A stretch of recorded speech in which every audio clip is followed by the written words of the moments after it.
tangotota totanga taudza vadzimu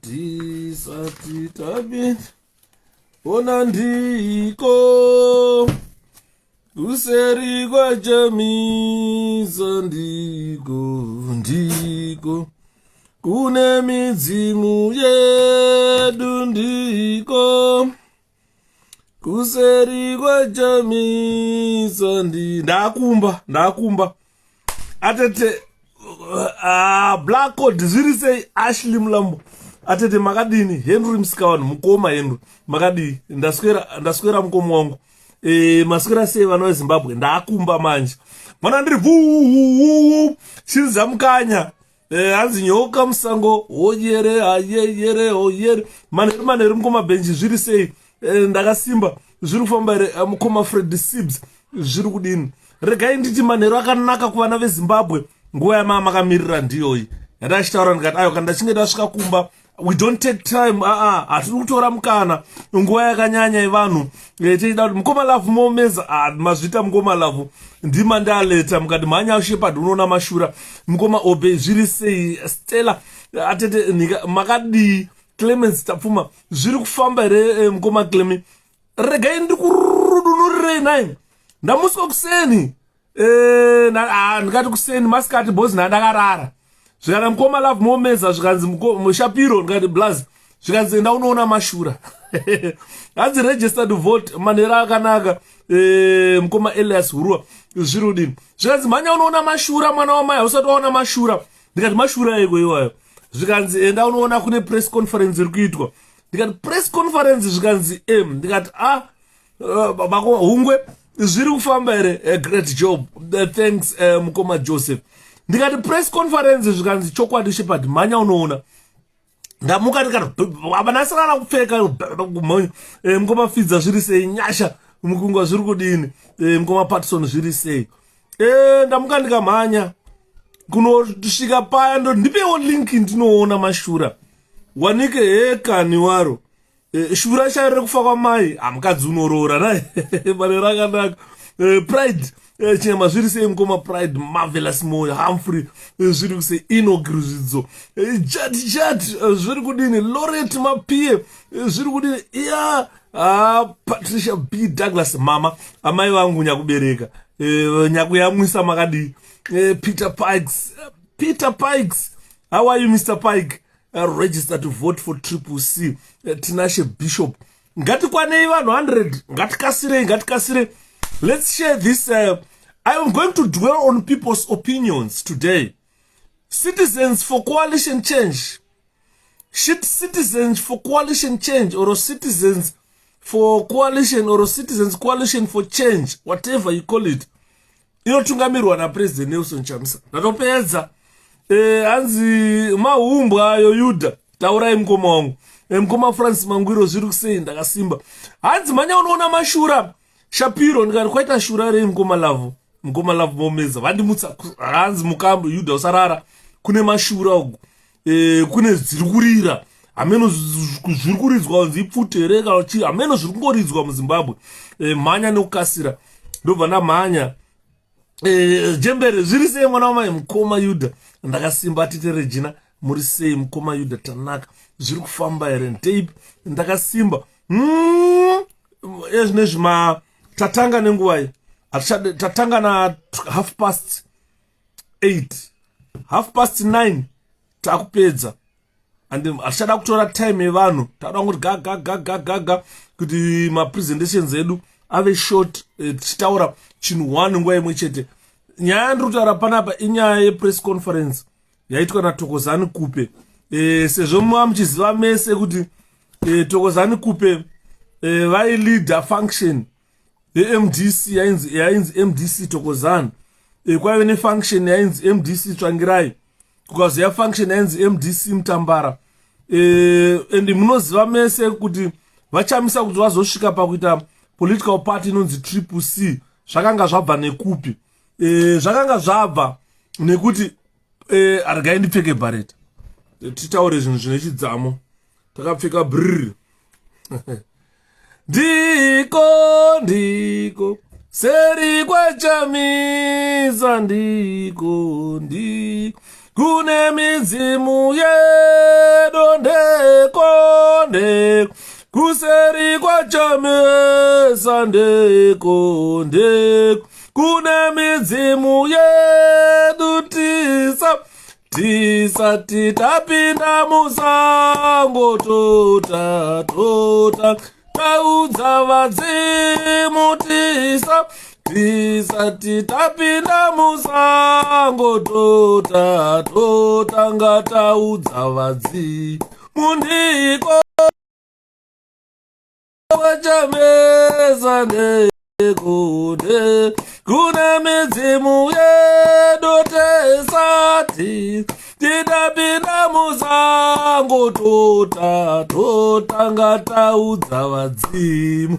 Zvakafamba mukomarirobi zviri zvatanga guys. Network iyaye amene kuti vari kutatemba nayo re network yacho handisi kuziva, but hatikarege kuimba dirihora iro vanogara dirihora rembanje vanogara dirihora iro vanogara dirihora rembanje vanogara vakomana vanogara dirihora rembanje vanogara usatambe navo vanogara dirihora rembanje vanogara dirihora vakomana dirihora rembanje vanogara vakomana vanogara dirihora rembanje vanogara musatambe navo vanogara dirihora rembanje vanogara dirihora vakomana dirihora rembanje vanogara dirihora iro vanogara dirihora rembanje vanogara dirihora vakomana ona dirihora rembanje vanogara dirihora. Zvinoitika ndechekuti kana ichinge yambokatwa nekushaya network haidzoke, handichaona kuti ane vanhu vangani panapa. Munogona kuve muchitiudzawo pane vanhu vangani kuno kuinde ndisichaone. Handizoti Facebook yakaita seizikupe a genuine person mukoma Yuda. My answer is no. Mukoma Sylvester, my answer is no. Some people have got their answers, but my answer is no. Like zvamanza vatete Patricia vachitaura zvikanzi iyi inonzi project 2030. Ukanza vachiti 2030 tinge tichipo, vanenge vachirevei vanhu veZANU-PF, vanenge vachireva ma-implants ava vanenge vachitaura iwayo. Hanzi bhatira ngarichita reyelo brother, yelo iri kushayika ngoma chengetai, iri kushayika yelo. I've tried yelo iri kushayika, saka chanotsvaga black chacha black kwete rain fund. Saka nyaya iri kuitika ndeyekuti this is a project 2030. Ndoda kuti muvhurike maziso muone. Pandamuswa namukoma Love Muomesa kanzi Shapiro mhanya unoona mashura, ndamhanya ndikanoona Madam Kupe vachita press conference, vakapfeka t-shirt yakanzi 𝗖𝗵𝗺𝗶𝗀𝗶. Ndakanzwa vachitaura nyaya yaPresident Nelson Chamisa vachiti ndiri kuencourage vanhu vangu mese kuti endai munovhotera 𝗖𝗵𝗺𝗶, muvhotere President Nelson Chamisa. Yelo ainzi nani apfeke Kupe. Saka ndamiri ndagara, ladies and gentlemen, ndagara. You'd tell us about Mama Kupe. Yes, we are discussing that 195 people, thank you. We are discussing that 194, thank you. I can't see them here. So what I'm saying is, when I went live on Facebook, I saw Mama Kupe was holding a rally or a press conference where she called journalists to come and say, look, she was wearing a yellow t-shirt written Citizens for Coalition for Citizens and whatever, with the President Nelson Chamisa's face with all 𝗖𝗵𝗺𝗃. Right. So I'm shocked because I was listening to whatever she was saying. She was talking about her supporters, her people. You understand? This is what makes difference.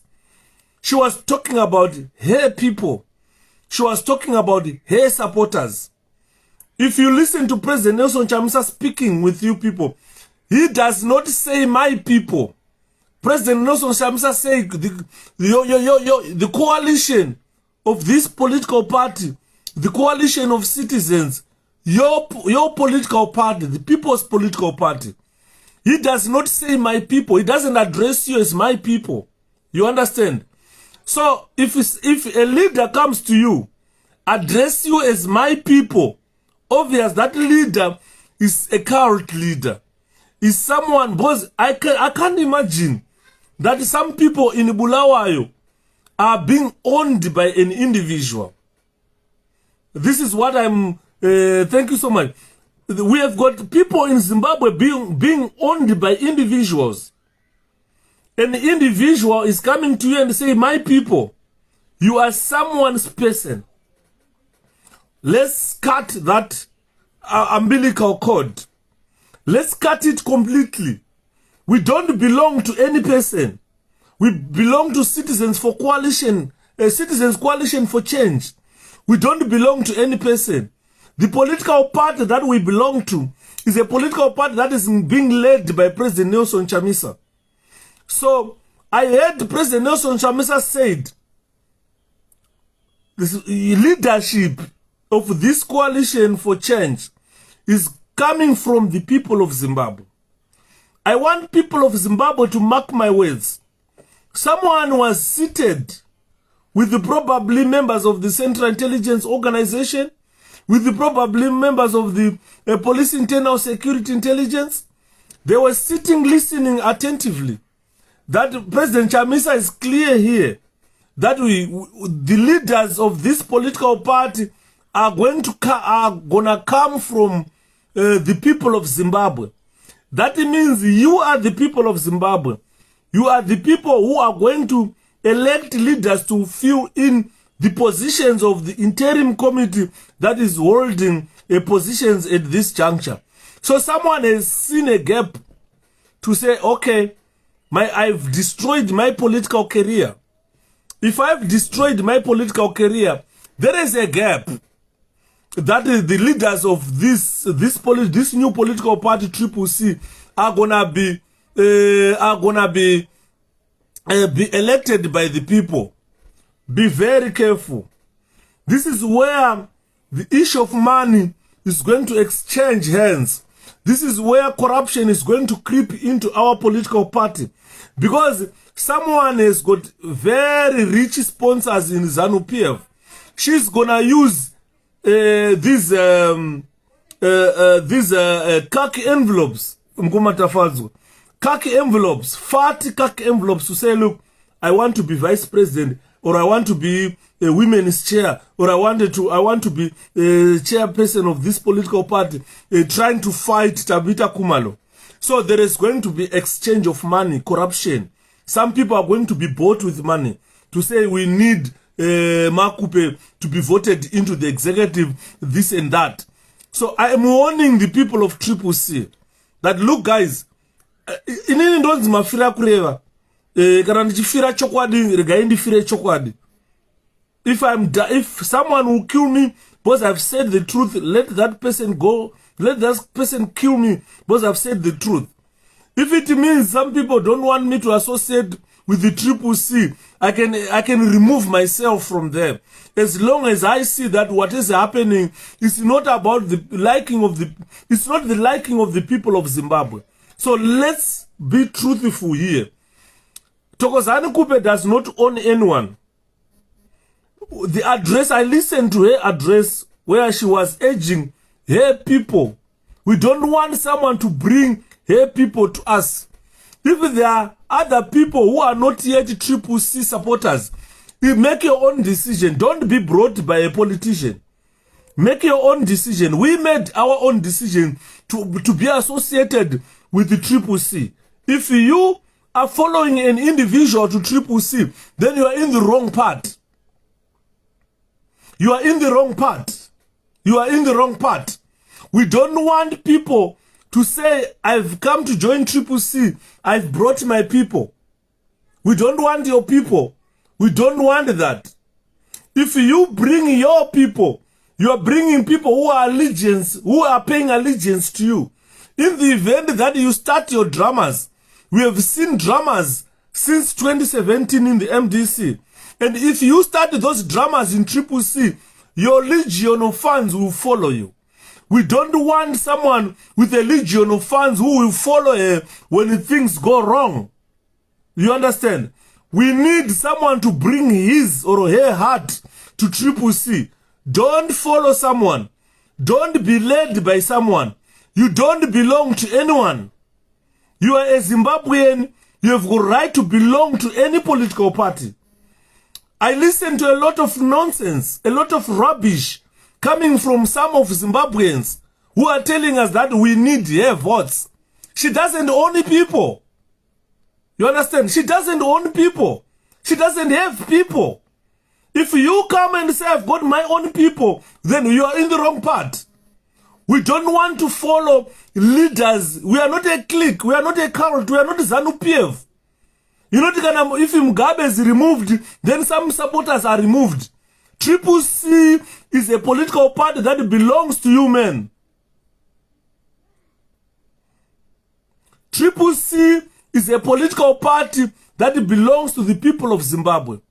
It is not a political party that belongs to an individual. I can tell someone is trying to correct my English. I'm so sorry. We are Zimbabweans. I'm not English-speaking person. I'm Zimbabwean. I've learned English from year one. I've done all my degrees in English. Nobody wrote my degrees. I am a holder of a master's degree in forensic science. I've written all my reports. I've written all my research in English. So I'm sorry if you are here to correct my English. You are in the wrong place. You can go elsewhere. But the English that I speak is the English that I was taught from year one. It's the English that I've learned in the UK. I did my degrees in the United Kingdom. I was taught all these degrees by white people, by English-speaking people, the owners of this language. I've been in class since 2009. And I've learned proper English. I've spoken proper English. I've made presentations in English. I've been in Westminster Parliament in this country where English-speaking people are. And I've spoken to them in English. I've learned English for over 45 years. For the past 45 years, I've been learning English. So don't mark my English. I'm so sorry. You are in a wrong place. You don't mark my English. I've learned it for 45 years. The English that I'm speaking today is my second language that I've learned for 45 years. I've been in the UK for 13.5 years. Where I live, there are no black people. There are no Shona people. I speak English on daily basis here. And every time when I go by, I buy in English shops where English people are selling. And I talk to them and they understand what I want. The purpose of English is to facilitate my speaking. So I'm so sorry if you are sent to distract because you know English better than me. Keep your English. Keep your good English. Don't even talk about English here. Because I've got certificates that I've written in English. So I'm sorry, 517 people to waste and say you don't speak good English. I don't care about speaking good English. Otherwise, if you say learn to speak in 𝗣𝗿𝗀, I would agree with you. Not English. I've learned English for the past 45 years. Anyway, the purpose of English is to facilitate communication. When you can speak in English and people hear you, that is the only purpose of using English language. Right, so let's go. Those teachers on Facebook, I'm so sorry. I'm a qualified teacher. I've studied PGC, specializing in mathematics, and I also teach. And I teach in English. I teach English-speaking children, and they understand my English. Anyway, let's go and talk about Mama Kupe. Ladies and gentlemen, what I'm saying here is, it's so sad that if you go, sorry, Can I remove this a little bit? I'm burning. Expose yellow. Yellow. So I know a lot of people were waiting. We're waiting to, right, tapinda yellow. Right. Because I've got only 1 hour to make this presentation. Since this morning, I've been receiving phone calls from a lot of people in Zimbabwe, South Africa, and everywhere. These people were talking about Mama Kupe's the press conference. Honestly, that press conference, when I listened to it, I tried to find out if there was anyone from 𝗖𝗵𝘃𝗶𝘁 who was there. I didn't see anyone from 𝗖𝗵𝘃𝗶𝘁. What I just saw is about people from MDCT, Thokozani wearing yellow, emblazoned President 𝗖𝗵𝗆𝗺𝗀 Coalition for Change, this and that. So when I listened to what she was saying, I said, this is pathetic. This is what Zimbabweans do not want. Zimbabweans, they don't want someone to come and say, go vote for Chamisa. My people, go vote for Chamisa. I'm making this press conference for these people to go and vote Chamisa. Zimbabweans do not want that. What the Zimbabweans want is just bring your heart. If you have got a heart that loves 𝗖𝗵𝘃𝗃, you are in the correct place. But if your heart is with someone else, someone is controlling you, and you come under someone, someone is controlling you, then you are in the wrong place. 𝗖𝗵𝘃𝗃 is a political party for citizens of Zimbabwe. If you are a citizen of Zimbabwe, bring your heart. Don't come under someone's cover. Because why I'm saying that is, nobody knows whether Thokozani Kupe will vote Nelson Chamisa. Because voting is secret in Zimbabwe. And when voting is secret, you put your X, nobody sees you. Nobody watches you putting that X. So what we don't want, Isusu, is for someone to bring his people or her people. In the event, she might hold closed door meetings and instruct his people to vote for ZANU-PF. And he's no longer going to vote for us. What I can encourage Thokozani Kupe at this juncture is, please, just take off those 𝗖𝗵𝘃𝗃 yellow t-shirts and so forth with your people. Then wait for 2023 elections. You should have gone there wearing your red as MDCT. No, nothing bad about it. Tell your people, you tell your clique that, look, follow me. Let's go vote for Nelson Chamisa and vote for Chamisa without you wearing the regalia that you were wearing. Because once you wear that regalia, then you are like telling people that you have joined 𝗖𝗵𝘃𝗃. And at the end, you are saying, my people go and vote for so and so. That means you are not part of us. You are not part of us at all. You belong somewhere. You just came in our colors to try and convince whoever you want to convince. But we are fully aware that there is a Vision 2030 by ZANU-PF. And ZANU-PF is happy to cause all the dramas that we left in MDCT. Today we are holding by-elections in our country. We have got people being killed, people being beaten because of these by-elections. And who actually caused these by-elections? It's you. It's you. When people are being killed in these by-elections, that you become an accomplice.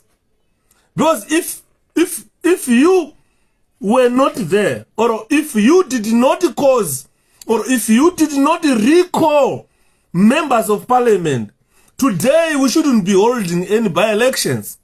But we are holding by-elections because you recalled members of MDC Alliance. And you were given powers, you went there, you spoke a lot of rubbish. I can't imagine Pugen with the Gambakwe talking rubbish. We were warning you. We were warning you. That listen, what you are doing is kana usarasa mvura neshikorobo. Because shikorobo chachida ichocho. Andimrugona, 𝗖𝗵𝗵𝗴𝗲 chakaita ngechikorobo. You wrestled the power from 𝗖𝗵𝗵𝗴𝗲 through the captured courts. We did not complain. You took over Harvest House. We did not complain. You took over members of parliament. We did not complain. You took over the money that we had suffered for. That money we were working here in UK, collecting a little bit of sense, sending that money to finance those members of parliament, which you recalled. We did not complain. So we lost everything. You got everything. You took everything away. And you took everything to ZANU-PF. You were happy when things went awry. But we sat down with the people who were there. And we said, look guys, look where we came from. We have lost everything. 𝗖𝗵𝗵𝗴𝗲 akasara achitukwa. Achinzi ha. Muchiseka kuti 𝗖𝗵𝗵𝗴𝗲 uri kuita musangano pasi pemuti. Muchiseka, muchiti 𝗖𝗵𝗵𝗴𝗲 ari kunaiwa nemvura achita musangano. But we did not give up. We used to phone President Nelson Chamisa every day, urging him. 𝗖𝗵𝗵𝗴𝗲 ndo zvazvinoita mudhara. We are behind you. Takagara na 𝗖𝗵𝗵𝗴𝗲 tichingotaura kuti 𝗖𝗵𝗵𝗴𝗲 please, tichingochema 𝗖𝗵𝗵𝗴𝗲 please. Zvodai 𝗖𝗵𝗵𝗴𝗲 ari mumwe munhu ingadai akazvirama izvi. Ingadai akazvirama. But 𝗖𝗵𝗵𝗴𝗲 akaramba akabatira tikamuti mudhara, hang on. Ini ndakamufonera Nelson Chamisa ndikamuti President Chamisa, kana mukafoma party yakanzi 𝗖𝗵𝗵𝗴𝗲, ini ndichakuteverai. Kana mukafoma party yakanzi 𝗖𝗵𝗵𝗴𝗲, ini ndichakuteverai. Kana mukafoma mukatora dombo mukati party yedu yakunzi dombo, ini ndichakuteverai. I had seen leadership skills in Nelson Chamisa. Munhu asina kana godo nani. 𝗖𝗵𝗵𝗴𝗲 ana kana godo nemunhu. Ndo zvatakatevera. Saka now we have said to dramas no. And you are now bringing that drama to us. Already the people have started talking about this drama. Since morning I've been receiving calls from different walks of lives. People who were ready to say inini zvangu kana ndikashanda mwedzi uno mukoma Yuda ndoisa 200 every month, ndishasa 200 pounds or 300 pounds ku 𝗶𝗶𝗃. We need to move forward. And since that pressure right is to try to ward away supporters. Those people vakabata vachiti 𝗖𝗵𝗵𝗴𝗲 chamusapota kusvika narini. Already people are now beginning to say, inini mari yangu ano. Ndafonerwa sofa, ndafonerwa navanhu 15. Vari muno muUK vakataura kuti 𝗶𝗶𝗃 haidye kana sendi rangu hazvichaiti. You understand what I'm saying? So it's like the appearance of Kupe wearing 𝗶𝗃 regalia has started warding away supporters. People who are bitter about what Kupe did. People said, we can forget, but we can't forgive Kupe. This is what people are saying. I'm not saying what I'm thinking. I'm saying what people were saying. I received calls from South Africa. I've received calls from Australia. I received calls in the UK, from UK. People are saying, Isusu, we can forget, but we can't forgive.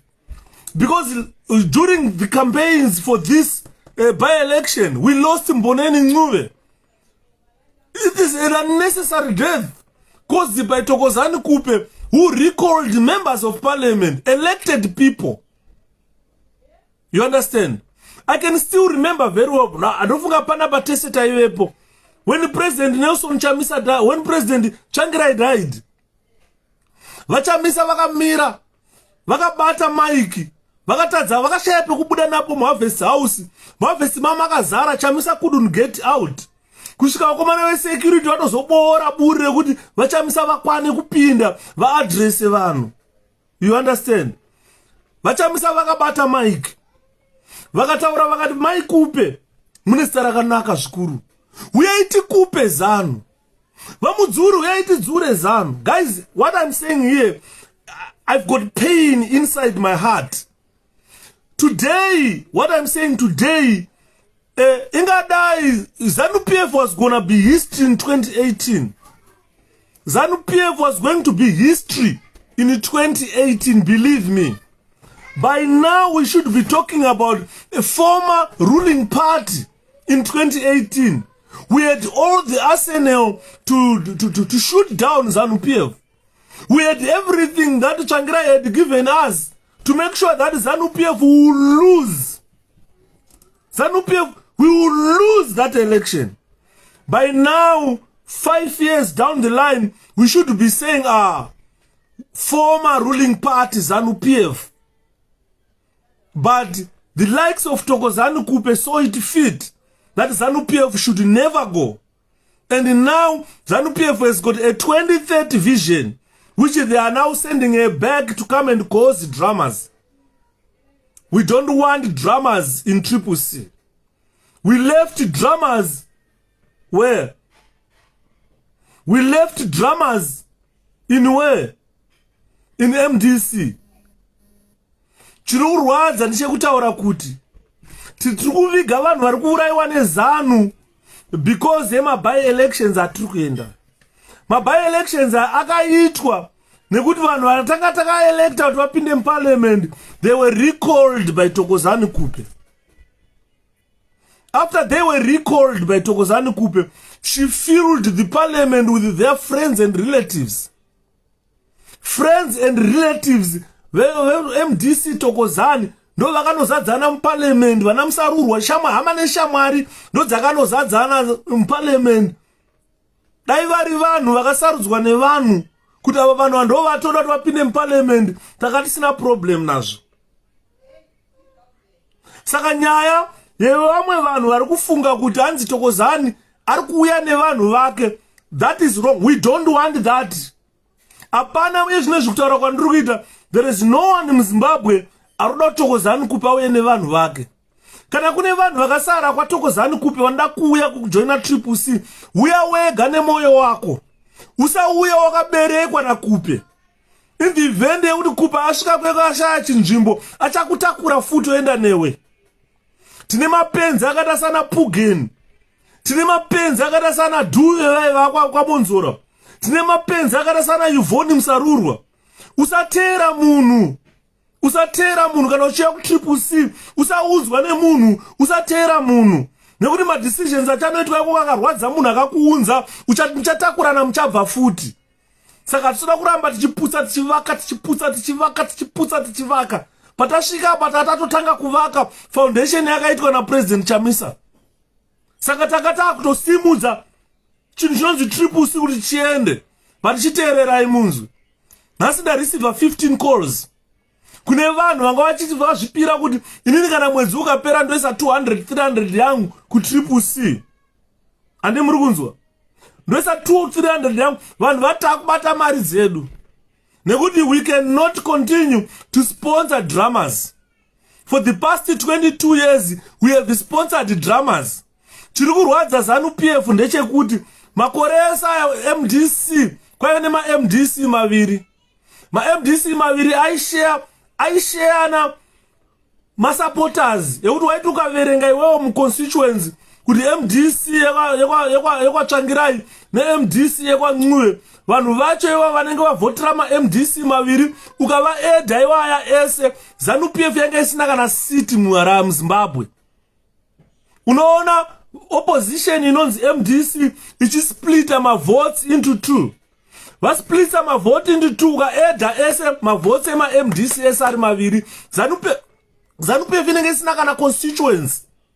But you will find kuti ukatarisa kugoromonzu takadyiwa goromonzi neZANU-PF, but ukakaunda mavotes ese evanhu eMDC ikoko vari 2. Munhu weZANU-PF angasina kuwana kana half yemavotes ataive nawo. Saka chiri kurwadza ZANU-PF now ndechekuti kwane 1 𝗖𝗵𝗺𝗃𝗃. MDC paichapinda 2023 elections inenge isisiri MDC yamaiziva yaye. It will be the weakest MDC ever in the history of Zimbabwe. And muri saka panenge pasina splitting of votes. And vanhu vakanga vasara kuMDC vachifunga kuti vari kusara nawamonzora, vanhu vese vaakutiza vaakuona kuti kukaenda vanhu ndekupi. Because the whole ideology of forming opposition, it is with President Nelson Chamisa. You understand what I mean? Everything. Ukada kutarisa hondo yechimurenga yeZimbabwe yakasati svike patiri nhasi. Ukanzwa President Nelson Chamisa achitaura naSamuel andifonera. Zvikanzi naIshepherd vachamisa vanonzwa mweya here? Kana vachamisa vanosvikirwa here nemasvikiro enyika yeZimbabwe? Ndikati indawa. Zvikanzi zvaakataura kwaMutare nezvaakataura kumasvingo. Chamisa ndanga anopinda trance kana akutaura. Akushitaura zvinhu zvemasvikiro, akutaura zvinhu zvemweya muchena waMwari. Zvikanzi pane something chiri muna Chamisa choti vanhu hamusi kuziva. Mukoma Sylvester, handisi kukwanisa kusiyana naKupe. Let me make these things clear. Because izvi ndo zviri kutaurwa nevanhu zvandiri kutaura panapa. Ndo zviri kutaurwa nevanhu. Ndikakuvhurirai mamessages ari kupinda mufoni mangu. Zviri kutaurwa nevanhu ndizvo zvandiri kukuudzai. Vanhu vari kutaura vachiti aiwa kana kuuya kuCCC kumadrama futi isakatiza madrama, we just retract or we just remove ourselves, we just detach ourselves from CCC, then mokondinya zvenyu. Ndo zviri kutaura vanhu. Saka ndakachitaura vanhu ndikati ini ndanga ndichitarisa papress conference yaKupe yacho handina kuona official yeCCC yanga iripo. Ndanga ndichiona vanhu vaanofamba nawo, vanhu vake vaanofamba nawo every time and then. Ndo vandanga ndichiona ipapo. Isusu, we are not in politics for money, guys. We have sacrificed everything that we have. Ndachitaura nawo amai vanga vari mupurisa. Vakanditi mwanangu, handina kana pensheni yandakabuda nayo. Nenyaya yekunongedzerwa kunzi uri munhu weopposition. Ndakabuda ndisina kana chii mukurarama kwandinoita. Ndikavataurira makangofanana neni amai. Ndakangosiya nemari yandakashandira 13.5 years handakanasendera ndakadya kuprison. Nenyaya yekunzi uri weopposition tikatiza tikasiyana nazvo. Madrama akanga awandisa. Our hopes of running Zimbabwe were dashed. Now we have got high hopes of running Zimbabwe. And someone is bringing those dramas zatakatiza. It's not easy. We have been domiciled by Harvest House for the past 22 years. And someone all of a sudden anongoya kutaura dini ndezvangu zvese. Izvi ndezvangu zvese. Ndaenda kukoti tawina madrama. Ukanzwa ndikakuplayerai kana ndikakulodherai all the rubbish that she was saying. Takaenda kubuyera ukaita drama uko. Kupakamhanya naDouglas Monzora wakanopinda mukicheni wakatora kupisirwa mumba. Kwainaya hakuna kana uswa hwacho wanga wakatota. Mapurisa aivepo. Ndikati kana maida kupisirwa musha, maida kupisirwa mumba, ko mapurisa vakaita basa rei ipapo. Police were there. Not even one was arrested. Saka, let's not play into this drama. The 23rd. ZANU-PF is just there to make sure that they will run this, they will rule until 23rd. And we are not guaranteed that these people are going to vote President Nelson Chamisa. With the amount of hatred, with the vitriol that they spew every day, we are not guaranteed that they are going to vote Chamisa. And there is nowhere where we know that these people have voted Chamisa. This means that they can still continue to cause all these dramas, and we can fail in 2023 to remove ZANU-PF. Because we had now focused. Every person, every Zimbabwean had focus. I understand the President Nelson Chamisa is preaching this gospel that, look, this is a coalition for citizens of a country. But there are other citizens who can say, no, we don't want you. Politics is about numbers, but we don't need her numbers. We are not guaranteed that her numbers will vote for us. Considering that their vitriol that they spew on daily basis, the shit that they talk to the people of Zimbabwe, the pain that they've caused to the people of Zimbabwe. And it's not guaranteed. You heard Thokozani Kupachitaura kuti, where my children voted, I got a 0. So we are not guaranteed that they are going to vote CCC. There is no guarantee here. Ballot is secret ballot. It's a secret ballot. So what we are saying is we are not guaranteed that they are going to vote for 𝗖𝗵𝗺𝗀𝗃. Let them first go into an election, vote for 𝗖𝗵𝗺𝗃, then after we remove ZANU-PF in 2023, this is probably they start to consider to join us. We are a new political party. But ngatisadyei makanda ekiti nekunyara. Ndakarwadziwa. Vatsvangirai before he died. Vakatuma vana 𝗖𝗵𝗵𝗺𝗀𝗃 to go to Bulawayo province and tell 𝗖𝗵𝗺𝗀𝗃 that please can you come, we are forming an alliance. She said no to the alliance. And we thought maybe she's a principled woman. And she came back as leader of alliance after court challenges. She had to approach the courts to come back into the alliance that she refused to form with Tsvangirai. You understand? Then Chamisa anaka chinasi. Guys, atikutaura kuti totoda vanhu kana kuudza kuti you are going to be voted by those people. Ndiani akakutaurira? And those people are not going to vote for us. Vacha tichafamba navo kwese kwavanoenda, tichadya navo kwese kwavanoenda, kwatichaenda kwese vanenge varipo, tichadya navo, tichafamba navo. Kasi musi wavanopinda muballot box havasi kuzotivhotera, believe me. Havasi kuzotivhotera, believe me. So politics is health, guys. Let Kupe keeps here MDCT. Let Monzora keep here MDCT. We don't mind. We go 𝗖𝗵𝗺𝗃. Those who want to join 𝗖𝗵𝗺𝗃, bring your hearts to 𝗖𝗵𝗺𝗃. Don't be brought by someone. Don't be brought by someone. Because if you are controlled by someone, or if you are joining us coming from someone's influence, please stay away. It's a game of numbers. Ndikakutaurirai kuti kubva 2000 kana kubva gore rakapera patakatanga kuvhota 2018 kusvika nhasi, there are quite a lot of people who have entered into this voting array. Vana vakawanda vakapinda kuregister kuvhota kubva every gore negore. Patove nevanhu vanokura vanoregister kuvhota. And the numbers will grow. The numbers will, we don't mind how many people love Skupe. Satani chaiye ane vanhu vanomuda. Ukafamba pamusoro penyika panapa, unoona pane vanhu vanonamata Satani. Satani anonamatwa. Kuuraya kwataitwa naMugabe, Mugabe aitoine masupporters vaitomunamata. And we don't mind how many people loves her. We have got the results of 2018. She got 45,000 votes nationwide. That number is immaterial. The one constituents. And they can come and join us. Don't be brought by someone. Don't be brought by someone. We don't want you to be brought by someone. If you want to join 𝗖𝗵𝗺𝗃, we are wega nemoyo wako. Kana zvakunetsa unobva nemoyo wako.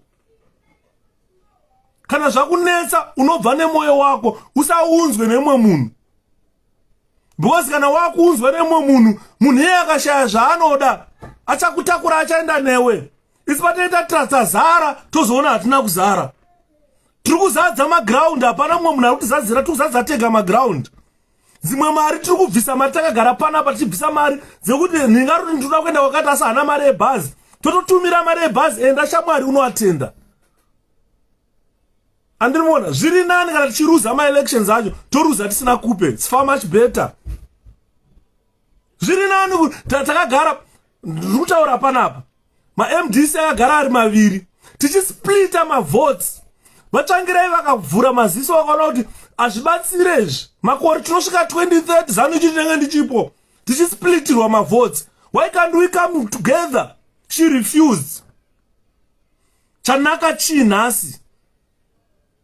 She refused. Vatsvangirai vakataura. She refused. Vana 𝗖𝗵𝗺𝗃𝗃 vakatumwa kuenda kubulawayo kuno kuti mai Kupe muri kuzira president uyai kuno. vanasheki vakarohwa kubulawayo vakazosvika vakadzoka mazvimba masu akazvimba kudai varohwa kunzi Pfutseke ndiri an elected vice president pacongress elected vice president pacongress ari kuramba kuti nyika ititore. After that, after tapedza ma-elections makavaona maikupe vakumhanya nangwena vachienda vachitengesa beans vachienda kwaHanyani kunofidha hove. Hatisi kuda madhirama, hatisi kuda madhirama, ndo hatisiri kuda. Chatisiri kuda madhirama, chatakatiza kuMDC madhirama, dhirama ranyanya. ZANU-PF inenge ichitaura kuti whether you like it 2030 tinenge tichipo. Vanenge vachipo, how? We are the majority. We are the people who are going to vote ZANU-PF out of power. And they will tell you 2030 chipo. Saka, let's not play to the project of 2030. And tikada play to the project of 2030. Tinosvika 2030 ZANU-PF iripo. Nekuti the same people vari kuuraya zvido zvevanhu. Those are the same people toramba tichitambira. Chiti huyai chete, huyai chete, huyai tosvika kupi. Takuita kuke mune vamwe vanhu who own us. You guys, kubulawayo ndakataura ndikati bulawayo haina mambo, haina queen. Harare haina mambo, haina queen. Anotaura kuti vanhu ndevangu. Queen Elizabeth muno mu UK antaura kuti ma-islands ndangu vanhu vari muno ndevangu. Asi munenge mune government inotonga muno. Someone ari kuzvisa paposition yekuita nge queen anenge achitaura ndine vanhu vangu. Achitaura ndine vanhu, hatidi munhu ane vanhu vake. Vanhu kana vari vemusangano must belong kumusangano. Tikakuona wakuuya wakaberekwa uchinzi vanhu vangu ava tapesana ipapo. Inini zvangu tinopesana ipapo. Madhirama takanzwa nemadhirama kuMDC. Takanzwa nemadhirama tatisikachabude mumacourts kuMDC. Kugaragara monzorana kupe vamhanya kukoti. Kugaragara hanzi mashavirenani kukoti. Kumanya garagara hanzi zita nderangu utaenda kukoti. Atidi izvozvo. Takati kwete. Ndaigara ndakataura navachamisa. Ndakafonera biti the other day. Tendai biti. Ndakachema ndichitaura nabiti pafoni. Ndikamuti nhai TB. Chii chiri muzita rinonzi MDC chatinogona kutadza kurikanda uko. Then we start afresh. Chii chaizvo chiri muzita rinonzi MDC. Tendai akanditi Yuda tanzwa zvichemo zvenyu. Something is gonna happen. Andii muri kunzwa. TB akantaura akati no zvichemo zvevanhu tazvinzwa. Tichagadzirisa zvichemo zvenyu. We will answer you very soon. Now we have been answered zvichemo zvedu. Todzokera futi kumadhirama here. Ndosaka muri kunzwa vanhu vari kutaura kuti vanhu vandifonera vakataura kuti Yuda inini zvangu kana ndandine mari yangu anaida kubvisa mari yangu ndatomira. Saka ndachivataura kuti hamumire kubvisa mari because press conference inogona kuitwa nechero munhu. Ndinogona kuunganidza hama dzangu neshamwari sezvataona zviya topfeka ma-t-shirts kana tezani kana toita press conference yedu. Azvireve kuti zvataita press conference yedu tatove vanhu vezano.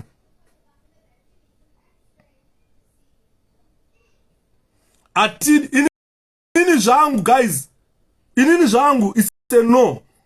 Drama no.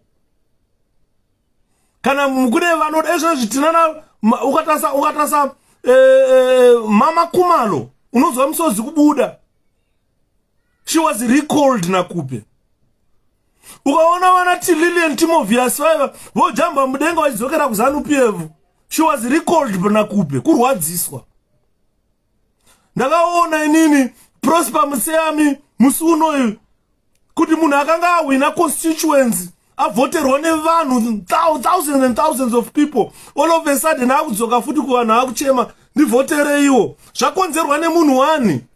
Nenyaya yekuti you are in politics for money. We have never benefited anything. Otherwise ndisi totoburitsa mari, totoburitsa ropa tiri kupondwa. Ukatarisa vana veZimbabwe ndo vari kupondwa.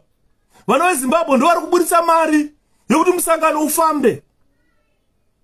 Saka musangano kuti ufambewo tofambisira musangano kuti munhu apfuma aite mari. Ouya pamberi penyu kutaura kuti I'm in politics for money. ngweneka ene mari akuraura hove akunofidha hove ngweneka ene mari akuenda kuPollard ukada kuona kuti vaChamisa is a leader. If you want to see that Chamisa is a leader par excellence, Chamisa kwakafomwa inonzi Pollard. Chamisa akanzi uya akati kwete. Akanzi ta creator leader of opposition in parliament. VaChamisa vakati kwete. Inzwai leader of opposition in parliament anga ane motikari anopiwa. Anga ane ma benefits anopiwa, ane ma bodyguards anopiwa, anenge ane salary inopfura yakafanana neya minister kana kupfura minister. Dai Chamisa asiri leader of the people, he was going to occupy that position. But Chamisa said no, this is not about Chamisa, it's the struggle of Zimbabweans. If Chamisa take up this job, go in parliament, earn something in parliament, what the masses are suffering, and this city leader wevanhu pakangodzi kupe, you are the acting president of MDC alliance, akamhanya akati ndini ndaleader uchii zvese, tora ivo mwana nhingi vari kuramba kuya kwatiri, recall them. Dai kuri kutaura kudhaya, kutaura kwatiri kuita dai kupa ari mambo, kutaura kwatiri vanhu vese vangada vakadimburwa musoro. Hazvina kusiyana nekudimbura vanhu musoro. Kuti waramba kuita munhu wangu inini weMDC dimburai musoro. Members of parliament esa vakadimburirwa upenyu, vakadimburirwa kurarama. And ukada kutarisa uone kuti mabills akapasa akapinda muparliament pasina munhu aiopoza. Vanatendai biti vese vakadzingwa muparliament. Kusara parliament ya skeleton, ZANU-PF enjoying the majority. All the rules that they want. Mitemo yari kutitonga zuva ranhasi. Mitemo yari kudzvanyirwa nayo zuva ranhasi. Mitemo yakapaswa muparliament when the parliament was disabled by the same people who are coming back to you. Anzi Naniyo, there's nothing wrong. Kupe is not returning back. Why is she returning back? I don't think people understand here. CCC is not MDC. This is a completely different outfit with a complete ideology, a different ideology. Kana mushara regai kupa dzoka ari kudzoka kupi kunani? Kwakambenga ari ndekupi? Andi murikona haasi kudzoka. Arikuda kutera kuti joina kwatakaenda. Ndozvatiri kuti kwete gara ikoko. Andi mona. Vanhu havasi kunzwisisa. Hanzi regai kupa adzoke kunani? Ngaadzoke kana achidzoka anodzoka kuMDC. Haadzoke kwatiri. Isusu hatisi MDC. We are a complete new outfit. Yekuti kana uida kujoina, awite press conference. Pataka joina na CCC chitangota ma contributions edu, andamboita press conference. What's special about you to go and do a press conference? Yekuti ndakuya kuzojoina CCC. What's special about you? Kana uida kujoina CCC, does that require a press conference? If you are coming as an ordinary citizen, this is a coalition for change, and you want to be part of it, you don't do a press conference. You don't do a press conference. If I ask you guys, all of you, if I ask you, did you attend did you do a press conference that you are joining CCC? Did you ever do a press conference? What is special about someone, an ordinary Zimbabwean, to do a press conference with now join CCC? Makandona ndakagara panapa ndine hama neshamwari dziriko. Ndozvati kutaura kwaari kudzoka wari ari kudzoka ndekupi? Vari kuti anzi regai kupa adzoke, mudati adzoke kupi? Muri kuti regai kupa adzoke kupi? Pamwe muri kuziva kwaakanga ari, kwamuri kuti adzoke. Anzi regai adzoke, mudati adzoke. We are sick and tired of dramas. And we cannot stop or cannot watch someone who caused unnecessary dramas following you again. Muzakara wachifamba, zvakafana kuti ufamba mutown. Ona benzi risina kupfeka. Wote gaindi nzvenge benzi iri ndonomira apo. benzi lero kutera futhi apa wakamira wote kaindi njenge benzi iri ndonomira apo uri kutiza kuti benzi arina kupfeka benzi roramba richikutera unopesera wanyara. We don't want dramas. We are sick and tired of dramas. We have wasted 20 years of dramas. Kutanga 2005 there were dramas and dramas and dramas and dramas. Ndikada kuvhurirai a good example, a good example panam. Sorry, vari kufona handisi kudaira. Ndinozi ndakaguta hasha. Handisi kudaira ndakaguta hasha. Ndakaguta hasha, ndakuvhurirai panam. Kuti muone zvandiri kutaura. Ndokuverengerai zvanenge ndichiverenga panam. Andiri, ndakuvhurirai. Muone zvandiri kutaura panam. We are sick and tired of dramas. Madrama akaitika. Takaneta nawo madrama.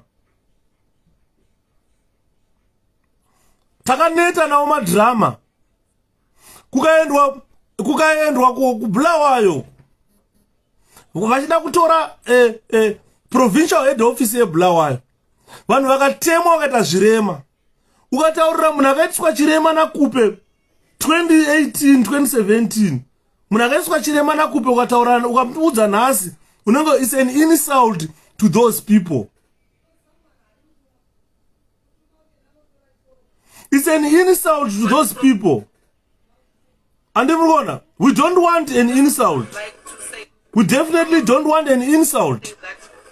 Vakaenda pagwara tsvangirai vakachema vakati vatsvangirai tichafamba neMDC tichakuchengeterai. And everyone, now she has realized or recognized what we were telling her before. That you are destroying your political career. If you want to be a politician in our country, remain with the people. Follow where the wind blows. Follow where the wind blows. And in morning, follow where the wind blows. Ndirakuratidzai something panapa. Chekuti ndirikuona vanhu vari kunyora. People advocating for her to join us. She is not returning anywhere. She has never been a 𝗖𝗵𝘃𝗶𝘃. What I am saying here is she can join if she wants, but not through a press conference. You go and do a press conference that you are joining 𝗖𝗵𝘃𝗃. Not even one of you here did a press conference that you are joining 𝗖𝗵𝘃𝗃. I have never done a press conference that I'm joining 𝗖𝗵𝘃𝗃. But my heart followed where I want. If you belonged to Kupe before and your heart is in the 𝗖𝗵𝘃𝗃, then you follow 𝗖𝗵𝘃 with your heart. Don't be brought by someone. This is my plea to those who want to be 𝗖𝗵𝘃 members. Don't be brought by someone. If someone is bringing you, then that someone can take you away. But we have got someone who thinks she controls the rest of 𝗵𝗵𝗺𝗏. You understand? We have got someone who thinks she controls the whole of 𝗵𝗵𝗺𝗏. On the 4th of March 2018, this is the drama that Thokozani Kupe did. All these pictures, she was saying it is Nelson Chamisa who stoned all these vehicles. She went on to claim that her car was stoned by Nelson Chamisa. She went on to paint Nelson Chamisa the most violent person in our country. And this duo went on bleeding. But these people, they attacked our people when we were in the MDC at the Bulawayo province. And she went on with this duo. Look at him. Putting him on social media. Telling the whole world that Chamisa is violent. So chanaka pana Chamisa nasi chi. This guy, who is now the spokesperson to Monzora, is known as 𝗖𝗵𝘇. He went to Bulawayo MDC Alliance Provincial Head Office and attacked people at the head office. And those people had to fight back. When he was bleeding, he was paraded all over the internet, the social media, claiming that Nelson Chamisa is a violent individual. Kupe went on to write on this Facebook page. I am going to read this. She went on to write that we are under attack at the Bulawayo MDCT office. People are injured and cars have been vandalized. She had told Changirai off and went to Changirai's head office, provincial head office in Bulawayo, to cause this unnecessary drama. Already she had been paid by ZANU-PF to cause the drama. Now she follows you. We said no to these dramas of stoning each other. No to these dramas of fighting. And she followed that. She followed. She's now following you. She is now following you to say, look, I want to be part of you after all this drama.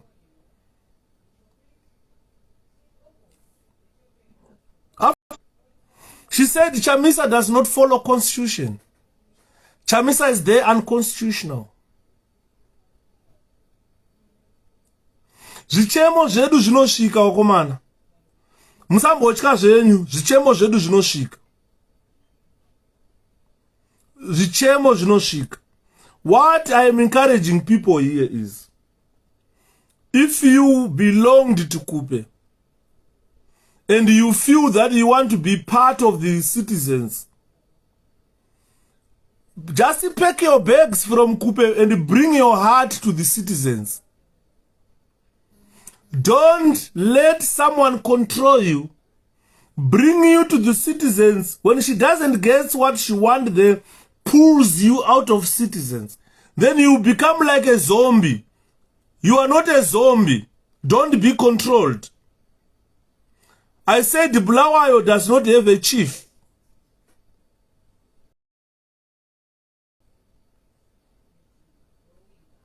And I've got a message here written by 𝗖𝗵𝘵𝗀𝗶𝗶𝗶𝗶. Mureri is saying Thokozani is only trying to join Chamisa because she was recalled from parliament.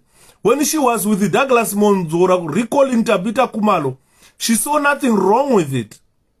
Citizens are clear who facilitated those recalls. And then someone wrote here, people are getting it wrong. This is Thokozani Kupe-led MDC rally organized by Chief Ndlovu. This guy, Chief Ndlovu, the same person who was telling us shit.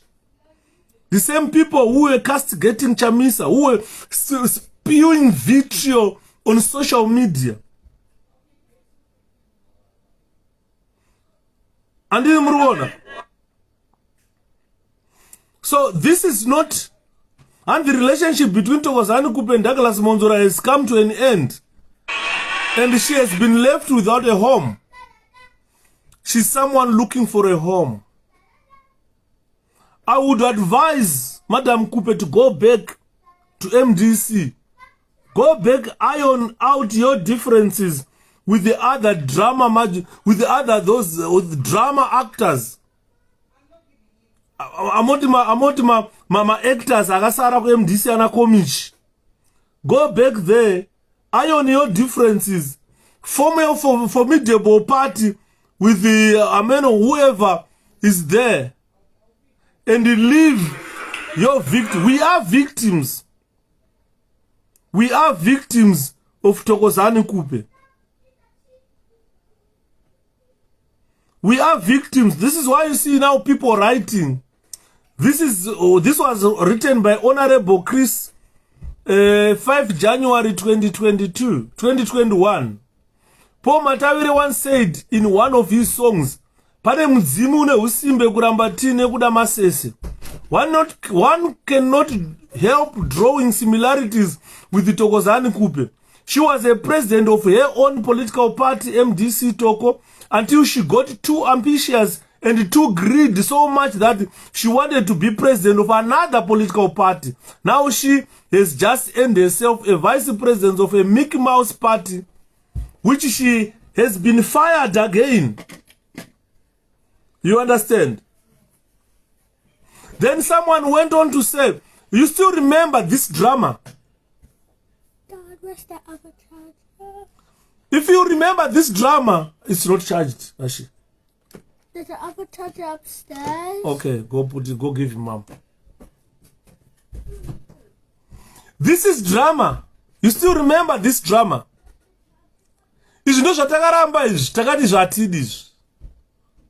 Those who still remember this drama, we said no to this drama. Remember, on this day, I'm going to read on this day, 𝗖𝗵𝘺𝗶𝘀, they attacked you not because you came from the funeral, but because they have been looking for you all along. They didn't want to waste this opportunity because they don't know when they are going to see you again. Avail yourself at the public place and see if you walk freely. All they want is their vote back and you will be free. Thanks to President 𝗖𝗵𝘺𝗶𝘶 who protected you. This was a drama where she fainted, claiming that 𝗖𝗵𝘺𝗶𝘶 had sent people to attack her. Saka tiri kuti ZANU-PF, I think she will be far much better in ZANU-PF than with us. We are wounded lions. I am telling you guys, I don't want to ride. There is no need of unit at this juncture. There is no need of unit at all. There is no need of unit. We are wounded lions. We are wounded lions. We are wounded buffaloes. There is no need of unit. That unit does not stand. Ndosaka manza takuimba kuseri kwa 𝗖𝗵𝘺𝗀𝗃 ndokune mudzimu yedu. And this, we used to sing this song one night. Saka chashamisa pakuenda paguva chiko. Vakaenda paguva rapresident 𝗖𝗵𝘺𝗺𝗀. Vakasvika vakachema. Vakati, we have reclaimed. Ndo mashoko anondirwadza. Endai munoteerera video yaKupe achideketera paguva ratsvangirai. Akati, we have reclaimed zvamakasiya vatsvangirai. Tabatana kuti bato renyu rienderere mberi. Harisi kuzofa rakazoputsikazve. Mashoko akandirwadza iwayo. Kuti muri kutaura kuti 𝗖𝗵𝘺𝗺𝗀 akatora pati yamudhara tsvangirai akauraya akaputsa. Imimi ndimi akuenda nepati yoyo mberi. Chashata chizve. Hamuna kana gore kana 2 years mabva paguva ratsvangirai muchichema. Andimuona? Havana kana 2 years vabva paguva ratsvangirai vachichema. Vachitaura kuti isusu tabatana sevana venyu. We have reclaimed this from 𝗖𝗵𝘺𝗺𝗀. Vachida kusundira 𝗖𝗵𝘺𝗺𝗀 mamepo.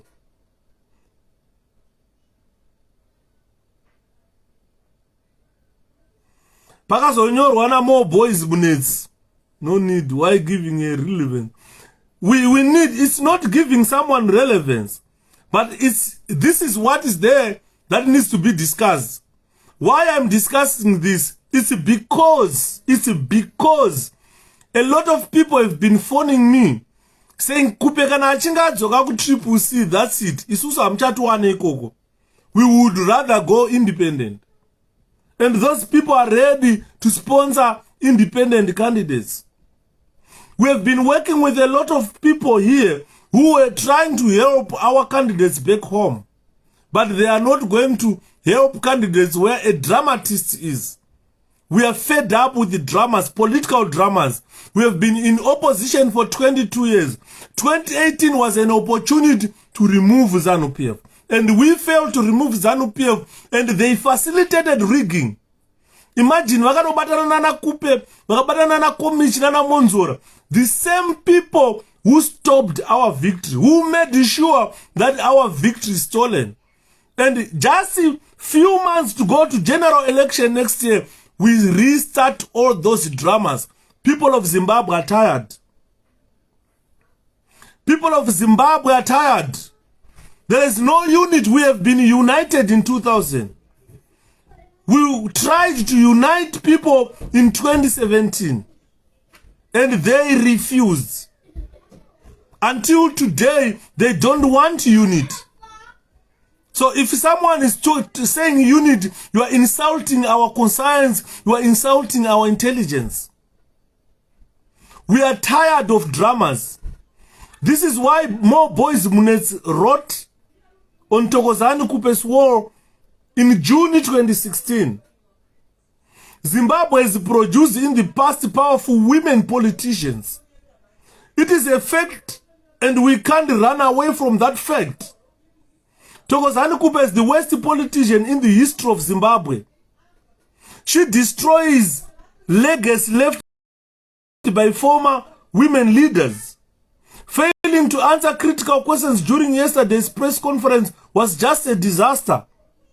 Without Douglas Monzora, she is not able to do anything. Madam Kupe, you don't force yourself to be a leader. It's said you have allowed ZANU-PF to use you at a bad time. I will tell you that constitutionalism does not matter when it comes to voting. This was written by 𝗵𝗶𝘁𝗶𝗶𝗃𝗀𝗃 in July 2020, which is 2 years ago. So these unnecessary dramas she has caused, the dramas has reduced her into a mere nonentity. Someone who do not toe the line of the majority. Things that does not suit her, does not suit the majority. And Mrugunzo. Pakanyorwa na Peter Mpondi. Akati we had the People's Project in 2020. Before he rested, President Tsvangirai conducted a nationwide tour where he met community leaders, chiefs, crowds, church leaders, etc. And all these people called for a united MDC. That is why we came up with the MDC Alliance. So we created MDC Alliance because our people asked for it. But 𝗡𝗲𝗃𝗀𝗃𝗀𝗃 opposed the idea. Our strength comes from the people who are the main stakeholders of our existence. Hanzi Yuda une number za president kaiwe. Vauze president with my citizens ati Kupe kwete bodo che avaskuda. Hanzi, what's wrong with the Kupe voting for 𝗶𝗶𝘁? There is no evidence that she will vote for 𝗶𝗶𝘁. The ballot is secret. And nobody knows who he voted. Saka zvekuti muchafunga kuti achaenda pamberi penyu kuti ndiri kunovhotera 𝗶𝗶𝘁 anenge achinyepa. Vana vake chavakavhotera ZANU. Akataura akati where my children voted, I got a 0. So it means her children voted for ZANU-PF. She knows where her bread is buttered. Saka ukaona munhu achinja kuvhotera anenge achikunyepera. Ngatitange taenda kunovhota kana tawina tozomutambira. After 2023 elections kana achida. At this juncture, no. Ma citizens ajamuka ati kwete. Andimona.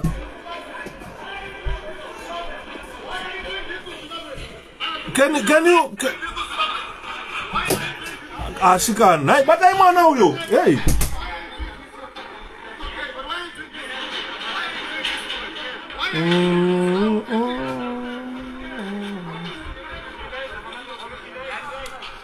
Draguradzayo.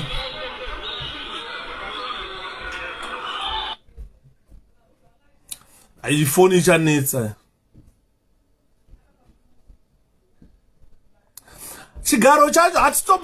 Why is he talking about 𝗶𝗶𝘁? Chigaro hazvina basa izvi. Can you still remember all this drama?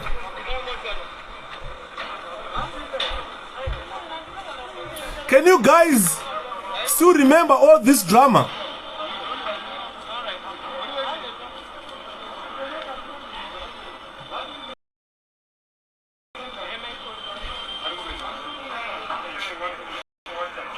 Can you remember all this drama?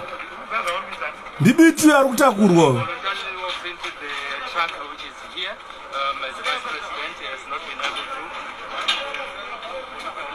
Can you guys remember this drama?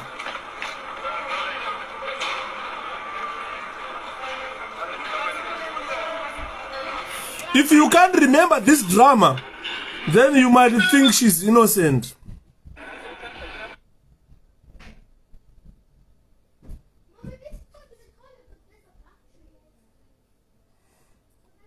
This is drama.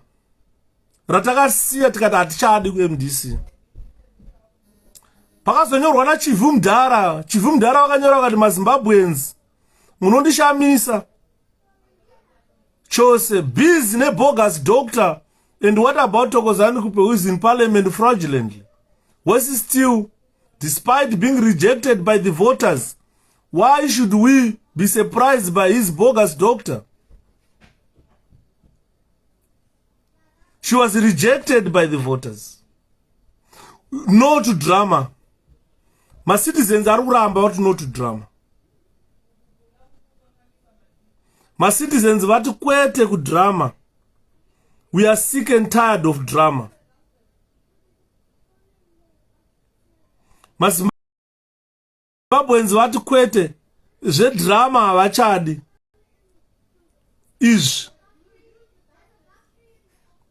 Izvi ndozvikurambwa nemacitizens izvi. Hanzi Yuda taurira mapresident kuti macitizens ati kwete. Inini chandava kutongoita ndechekuti mupolitics unourawa nehama.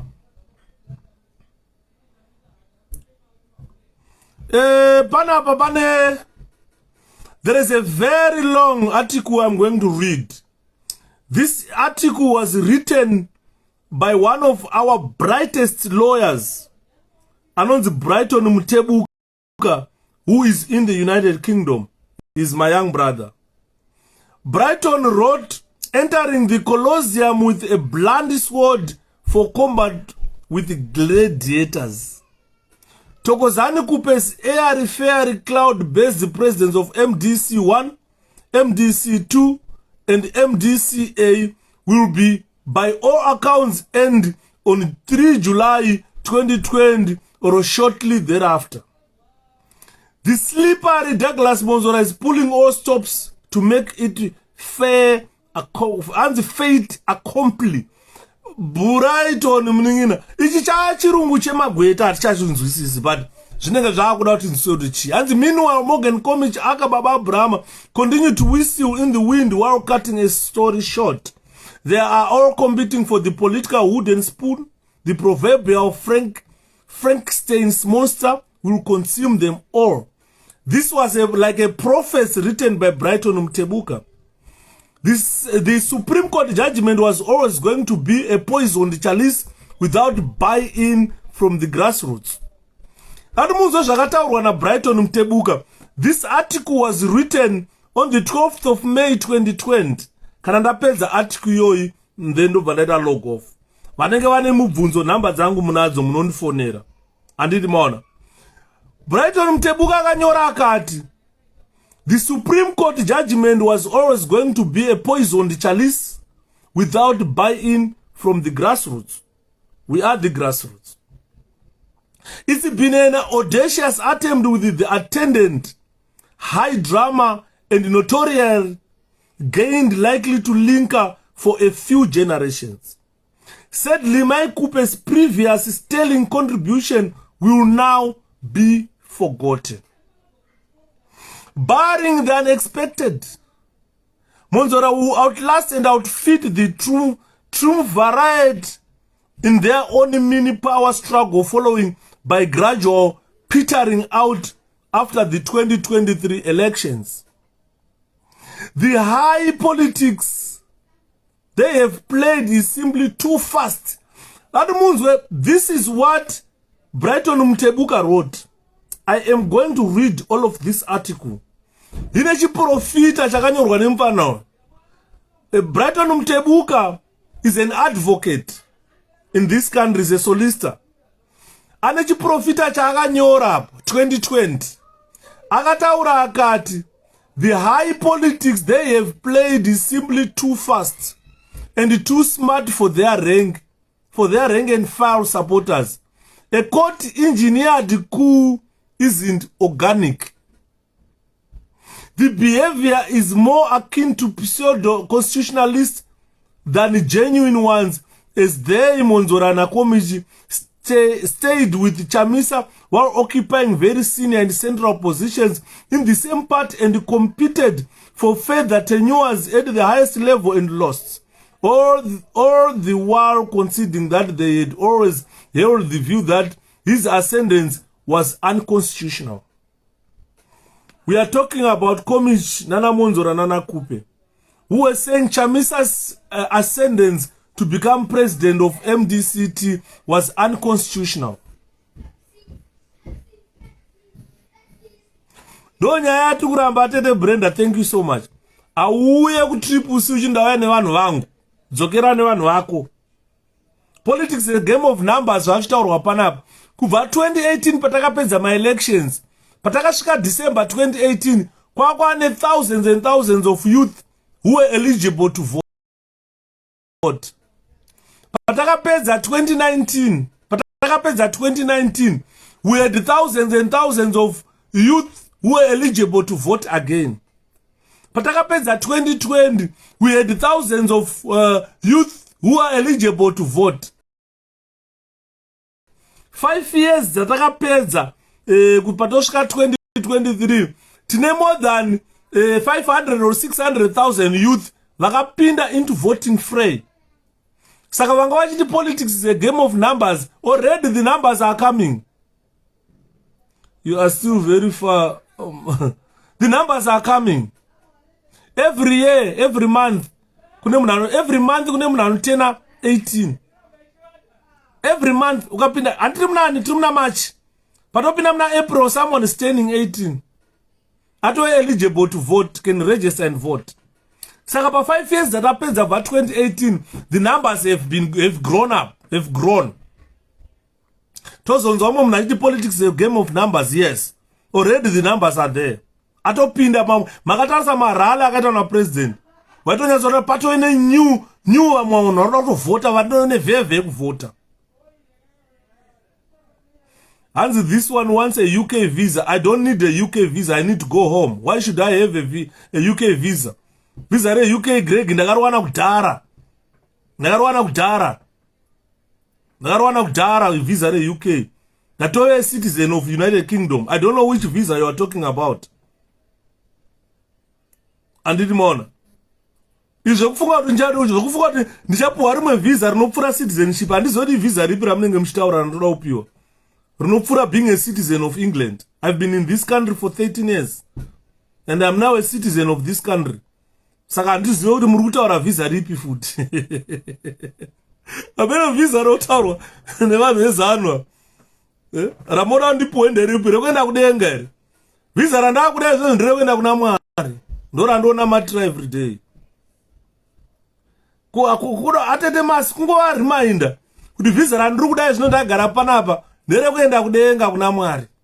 Saka ndichinamata every day, ndipfeka nguo chena ndipfugama ndichinamata kuna Mwari. Ndo visa randakuda. Iro kugara mu UK ndakapuwa udhara. Iro ndinaro udhara. Hanzi yanda visa re UK ndakarowana kudhara. You want to go home. Visa rega ndikutaurire visa re UK. Ndichisvika muno munyika muno musi wa 22 July 2008. Ndichimhara pa 𝗖𝗵𝗺𝗀𝗃𝗃 airport ndichibva ndapuwa indefinite leave to remain in this country. No, mukoma Stewart, tofana kwa reminder kavanhu. Tisazorege kwa reminder. Kuti ndichisvika inini mu UK musi wa 22 July 2008 pa 𝗖𝗵𝗺𝗀𝗃𝗃 airport. Ndopa ndakapuwa indefinite leave to remain in this country. Ndakapuwa indefinite leave to remain in this country on the 22nd of July 2008. Azvokurwadza izvo zvorwadza izvo zvorwadza nozviziva zvorwadza kurwadza chaiko chaiko zvorwadza kuti ndisakamboziva kuti chii chinonzi kugara muuk chi indefinite leave to remain on the 22nd of July 2008 ndisvika muno paHeathrow airport. Saka vatumwa vasatani ndo vatiri kuramba. Ndiri kutaura zvakanyorwa ndiri kutaura zvakanyorwa naBrighton Mtebuka, one of the solicitors in the UK. Ndo zvataa kutaura izvo. Mention kuti this one once kusaziva. No, kusaziva kufa sometimes. Bvunza. Musi wa 22 July 2008 ndichilenda paHeathrow airport ndichipinda muUK ndasikamboziva ndiri kuenda kupi. Ndichibva ndapuwa indefinite leave to remain in this country.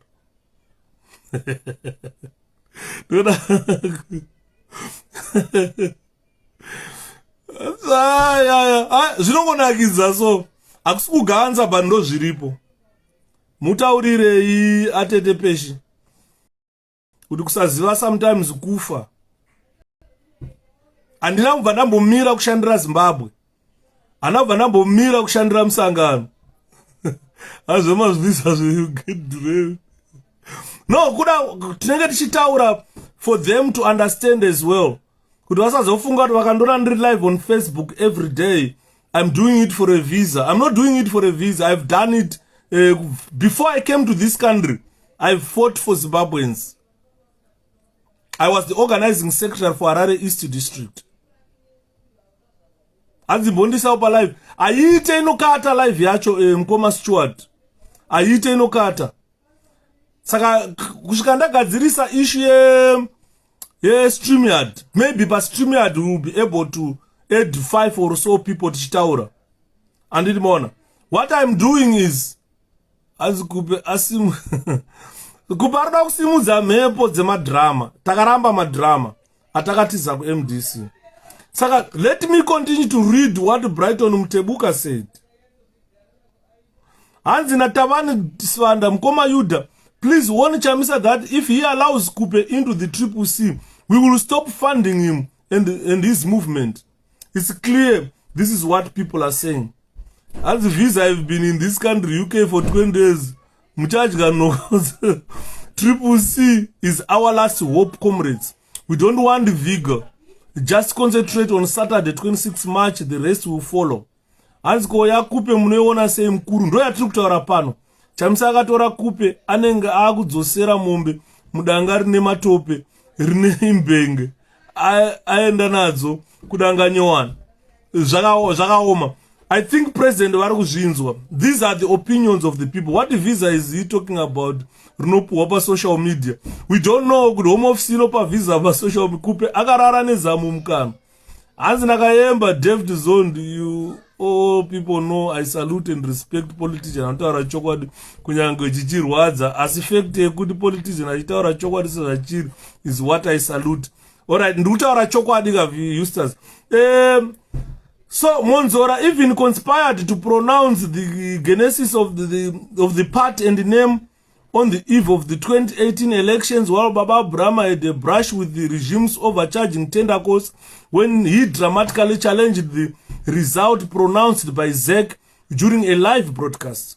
On the other hand, Maikupe aggrieved as she was dusted herself and competed in the elections, which saw her receiving a resounding shell-lacking.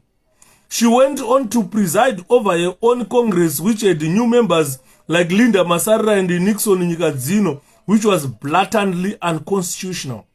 All of them unstrategically rushed to embrace the Supreme Court judgment, despite having fiercely and consistently criticized the courts for having been captured for many years while with the Changirai without a diving Damascene moment in between in between so that we could understand their presumed transformation as being credible and grounded in sincerity. The takeoff was simply a case of 0 to 100 miles per hour in 6 seconds like a Ferrari. As the takeoff yavakaita vapuwa Supreme Court judgment, it was like from 0 to 100 miles per hour. Ndi Brighton Mtebuka akanyora handini. Chiprofita chakanyorwa navamtebuka ichi handini. Ini changu ndiri kuverenga zvakanyorwa navamtebuka.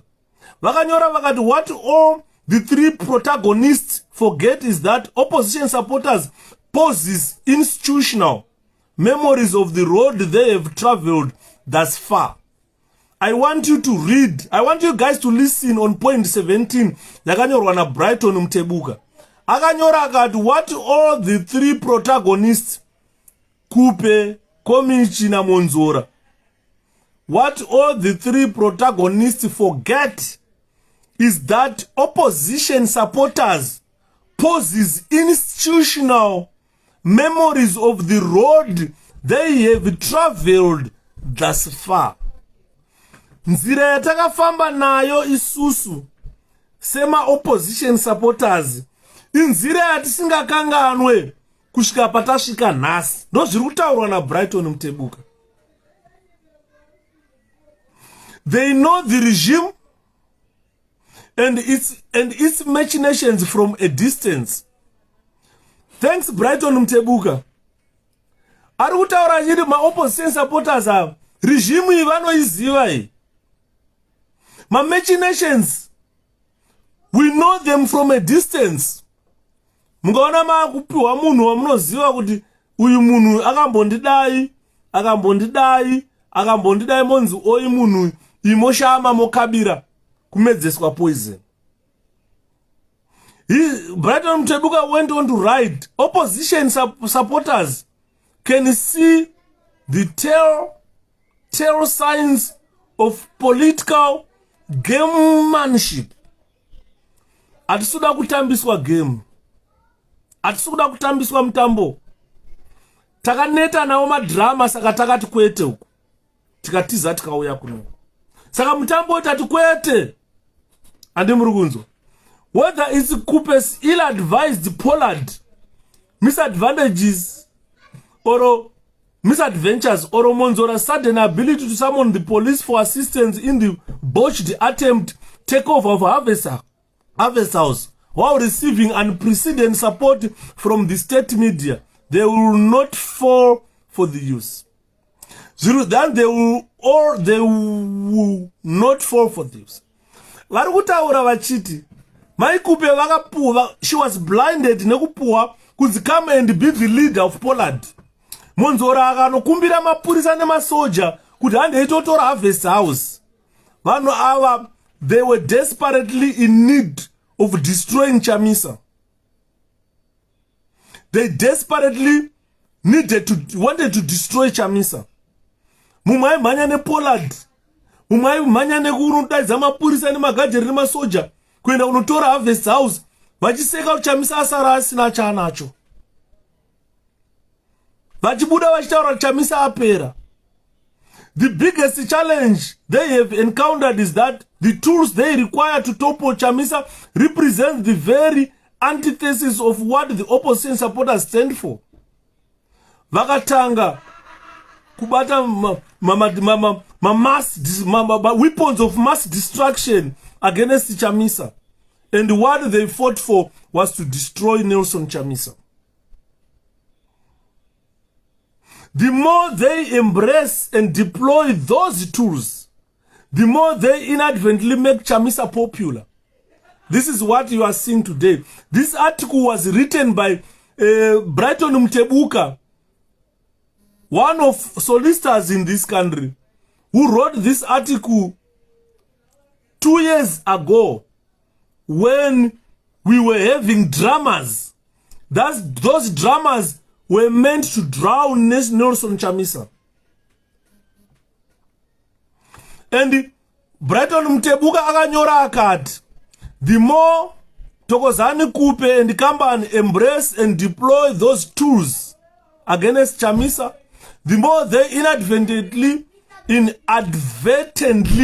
make 𝗖𝗵𝘵 popular, all the while digging their own political graves. Not very soon, Ashi. They dug their own political graves. When they thought they were burying 𝗖𝗵𝘵, they were busy burying, or they were busy digging their own political graves.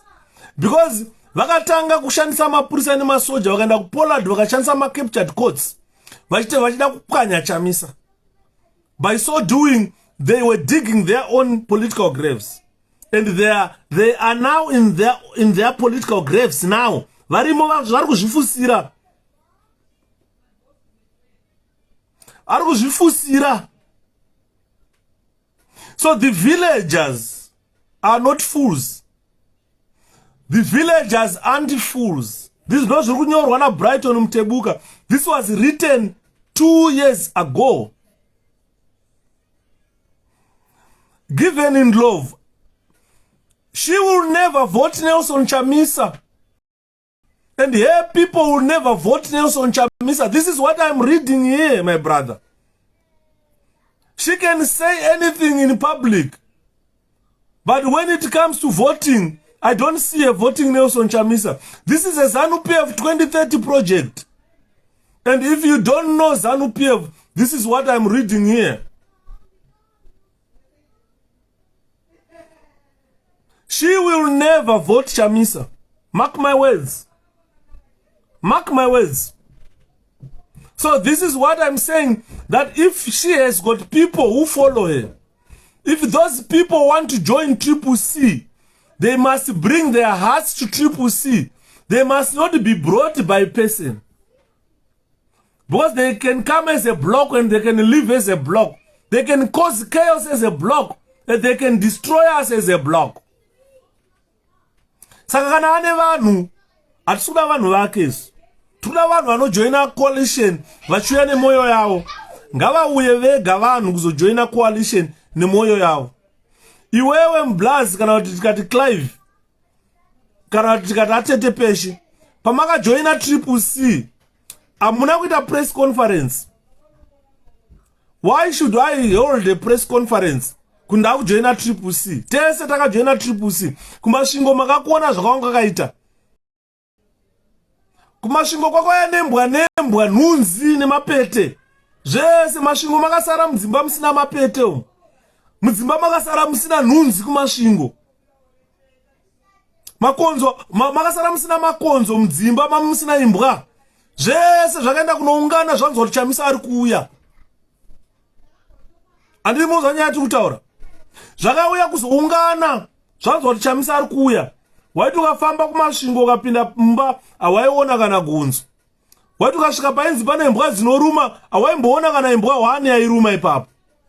Waiti ukasvika kanzi pane nhunzi, mumasvingo mutano makasara musina nhunzi. Makonzo, nhunzi, mapete, imbwa, zvese zvakateera vana tenzi kuuya kuground kuzoona Nelson Chamisa. Adi muri kunzwa nyaya tiri kutaura. Ndozvatiri kutaura izvozvo. Ndozvatiri kutaura izvozvo. Kuti zvese zvakauya kuzoona Chamisa. Zvaudzwa kunzi Chamisa ari kuuya kumasvingo. Saka ndiri kutaura ndichiti, kana iwewe wanga uri kwaThokozani kandi wakasara kuMDC, chiuya kune vamwe, usaita press conference. Uya unyerere. Uya unyerere.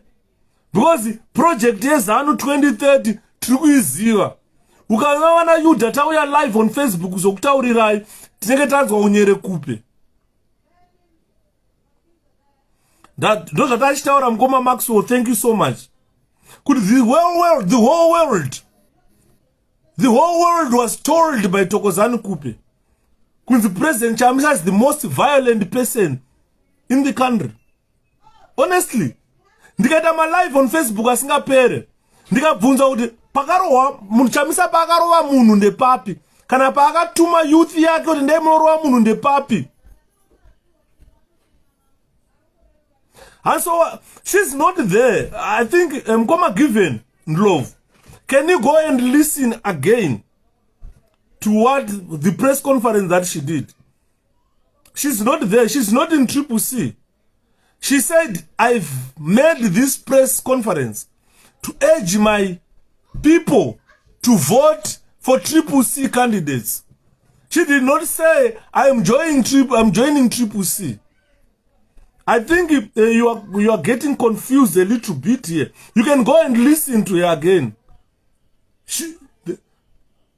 Go and listen again. She did not say she joined 𝗖𝗵𝗺𝘀𝗶. She said, I'm making this press conference to urge my supporters, my people, to vote for 𝗖𝗵𝗺𝘀 candidates. That's what she said. So I'm saying to those people that if you are voting 𝗖𝗵𝗺𝘀, don't vote because you've been told by an individual to vote 𝗖𝗵𝗺𝘀. Use your conscience, use your heart, think for yourself, vote 𝗖𝗵𝗺𝘀. Any change that comes, you benefit from that change. So I don't think 𝗖𝗵𝗺𝗀𝗃, you have understood the press conference well. You can go back and listen to it. She was wearing our regalia. She was telling her people to go and vote 𝗖𝗵𝗺𝘀 candidates.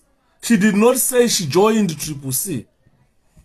So what I'm saying is those people who are with the 𝗂𝗵𝗺, if they feel they want to join or to vote 𝗖𝗵𝗺𝘀 candidates, don't vote because you have been told by your controller, your God, someone anemoya wako kufema, kuti anogona kuponjesa anytime. Kukontrol wako ngechizombi ndo zvatiri kuramba. Kuita nge munhu akabata mweya wako, kuti akakudza kuti ukaramba zvandiri kuda ndokuponjesa. Andiona, go and listen to that again. She's not there.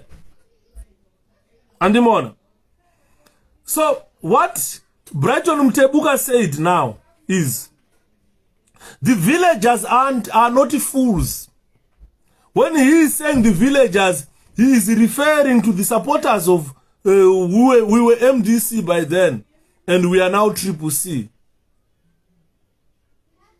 We are now 𝗖𝗵𝗺𝘀. He said, Mtebuka said, the people are not fools. The narrative has too many twists and turns for them to keep with it. Whatever the claim Chamisa is guilty of, surely they too are equally liable through aiding and abetting him. Vanhu ava vaenda vachitaura kuti president achuzwa nevanhu ndiChamisa. Vozobvapo akakwira unconstitutional. Those who pane a lot of twists and turns in their narratives. And they have taken off like a Ferrari from being stationary to 100 miles an hour in 6 seconds. And definitely that MDCT or alliance, whatever they call it, was on the verge of collapsing. It was an accident waiting to happen. Saka Brighton, as I never said she said join the brother. I said she came in public to tell people to vote. This is what we are condemning, given. This is what we are condemning. Who the public is. Already, we have got a coalition of citizens. I don't know which public you are still referring to. You saw Mashingo. You saw Mutare. You saw Sholosho. You saw Bulawayo. You saw Marondera.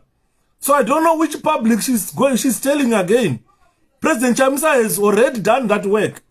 He has already told the people of Zimbabwe that you are citizens, you are going to vote for coalition for citizens.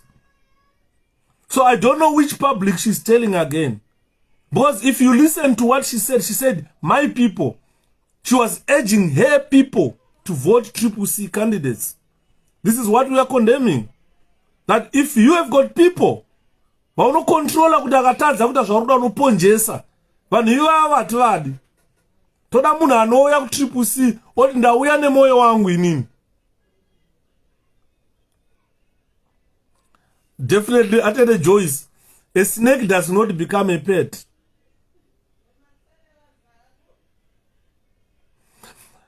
Ani Jack unombwe iwewe kana Ani Jack ukauya unoita press conference yei? That's my question. To support the 𝗖𝗵𝗺, do you need a press conference? To be an ordinary member of 𝗖𝗵𝗺, do you need a party conference? Akauya nenzira yotomuramba.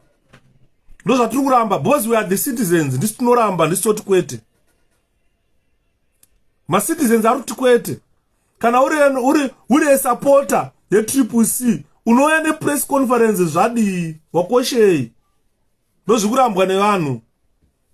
Nosakaona zvasimudza mhepo dzatiri kutaura idzi. Kuti auye ne press conference. Kana uchiuya auye ne press conference. Unouya wega wotenga kadhi rako woenda unovhota wakanyarara. Kana une hama neshamwari dzaunoda kuti uvhote, taurirana iko kwafonere. Hansana mboya panapa ndichitaura kuti press conference ndiri kujoina 𝗖𝗵𝗺. Handina kubva ndambodaro eni. Ndakangotaura ndikati kunyange riri sendi randinaro kana ndikashanda 10 days dzese mari yangu ndoisa ikoko kuTripple-C. That's for to say that after Precious accusation is a sign of humiliation. She has realized that Chamsa's people is people's choice. We need a spirit of reconciliation. Ndozvatiri kutaura izvozvo mukoma.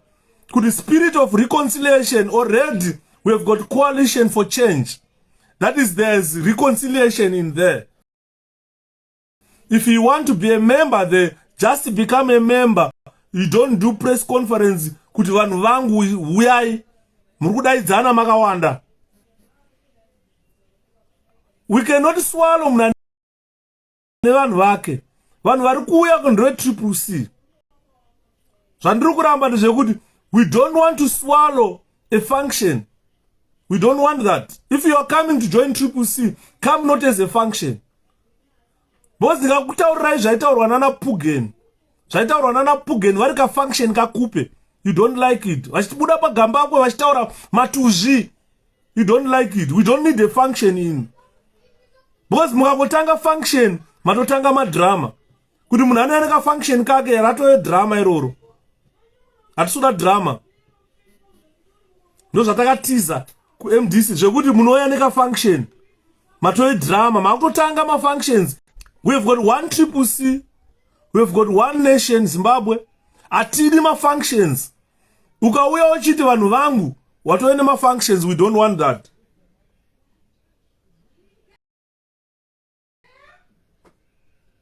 We don't want munhu anouya nevanhu vake. Uya wega iwewe. Vanhu vako ivavo kana vachiuya ngavauye individually, ngavauye vega.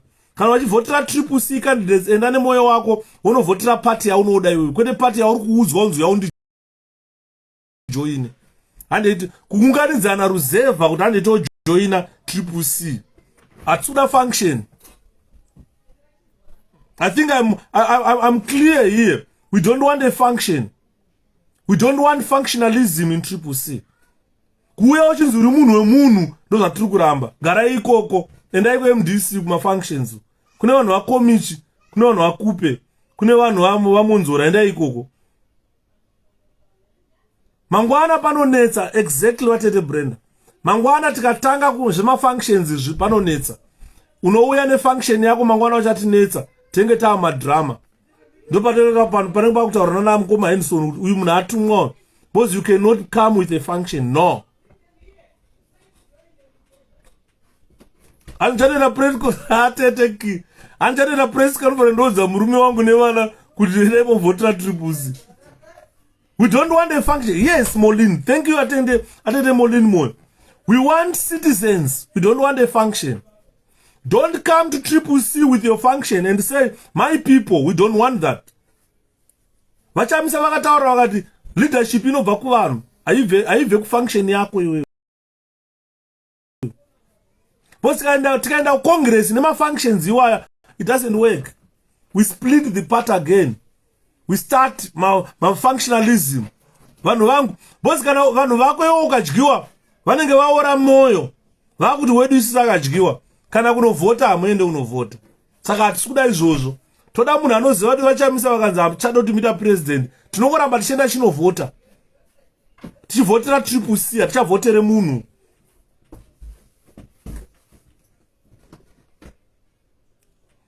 And a party conference, and the conference is for necessary for Madam. She was the leader of another part. She's still a leader for another part. If she does a Dayangari, ashida press conference, I go fake a Jacques as MDC. Otara one wang when I'm no voter. Tos not gonna one wake wachak of voter. Can I fake a regalia yedu takto funga to Bangoda way? Takto funga. Because kana leadership is zicha bakuneva nuka. No pachata problem. Iwe ucha ne function ya kuno 45,000 one. Ushida vote out a president. And one saka function do to gram.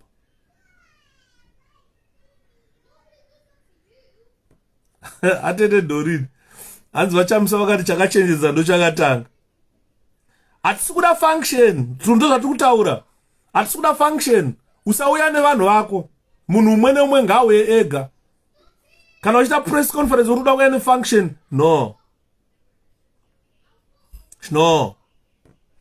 No. She's the reason why people are being killed now. Chinama by-elections. We buried Boneni Nwe. Because we are going into a by-election.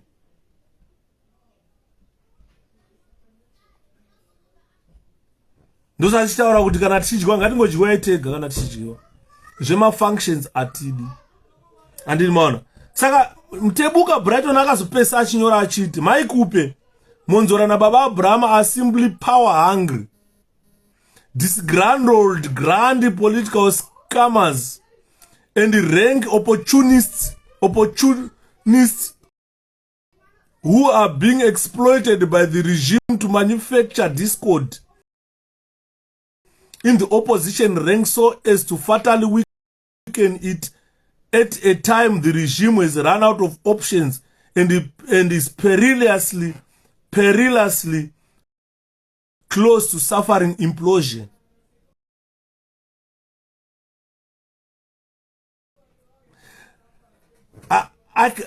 This is what Brighton Mtebuka wrote. This is what Brighton Mtebuka wrote.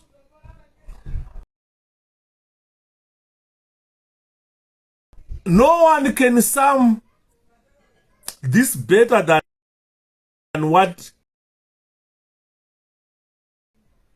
Mtebuka has done.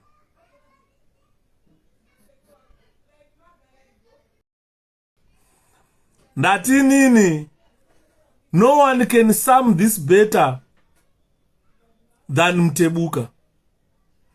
Brighton Mtebuka summed it all and he said, Maikupe, Monzora na Baba Brahma are simply power hungry, disgruntled grand political schemers and rank opportunists who are being exploited by the regime ZANU-PF to manufacture discord in the opposition ranks so as to fatally weaken the opposition at a time the regime has run out of ideas to run a country. And this regime is on the verge of implosion. Political questions will always be answered politically. These three leaders simply needed to convince the majority of the part of Chamisa's wrongdoing, and if successful, topple him and implement the necessary reforms, which these people failed.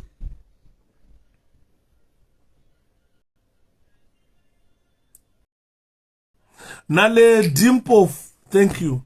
I am saying, today ZANU-PF will be history. If Fitogozani Kupe in 2018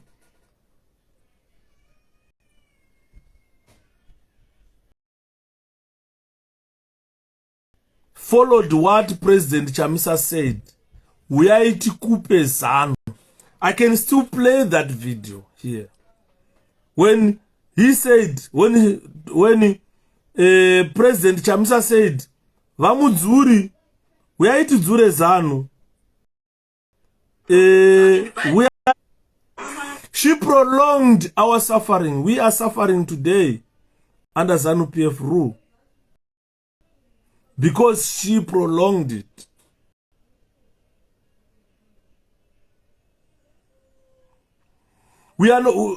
She prolonged it. Madrama and what akaramba. Ndofunga I'm being clear here. Takati madrama kwete. Takati madrama kwete. Andisuku roe mwandakaviga mpini. Ane dambudziko rekuti kune vanhu vakuti kana ndachida kubvisa sendi rangu hazvichaiti. Kune vanhu vakuti kana ndachida kubvisa sendi rangu handingabvise sendi kuti sponsor madrama futi. Because hanzi honorable 𝗖𝗵𝗵𝗴𝗲, I remember when you said you not cow under pressure for the sake of the young men in politics and all influencers, 𝗖𝗵𝗵𝗴𝗲 and 𝗖𝗵𝗵𝗴𝗲. This is victory for all.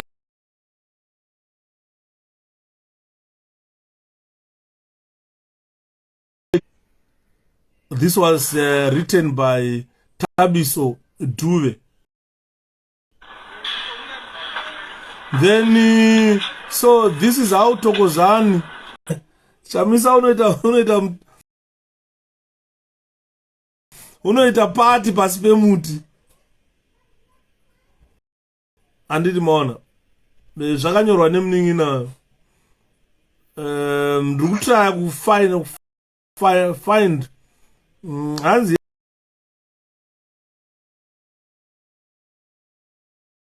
hey, educate me here. I heard 𝗖𝗵𝗵𝗴𝗲 and 𝗖𝗵_𝘀𝗶𝗵𝗁 party have rubbished the call by concerned Zimbabweans to stage